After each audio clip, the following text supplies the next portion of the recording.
तुम्हारे बगैर मर जाती गुलाम। गुलाम का भी सब कुछ सुंदरी पे कुर्बान।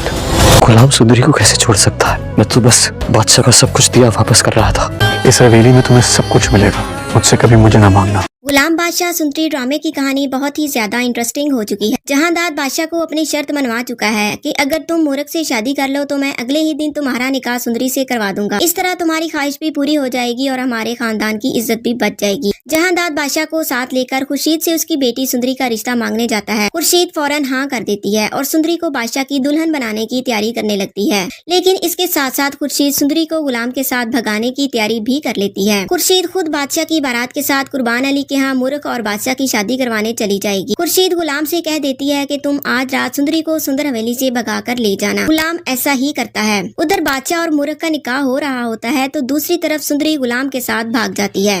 सुंदरी गुलाम के गले लग जाती है और कहती है कि गुलाम मैं तुम्हारे बगैर उस कैद खाने में मर जाती। गुलाम कहता है कि मेरी जान भी सुंदरी पर कुर्बान, अब हमें कोई अलग नहीं कर सकता। जब बादशाह मूर्ख को ब्याह कर हवेली वापस आता है और बादशाह को पता चलता है कि सुंदरी गुलाम के साथ भाग गई है, बादशाह इंतहाई मायूस होकर कहता है कि मुझे अब किसी भी रिश्ते पर एतबार नहीं रहा। अब बादशाह इस बात की सजा मूर्ख को देता है और उसे कहता है कि इस हवेली में तुम्हें हर खुशी मिलेगी, बस मुझसे कभी मुझे ना मांगना।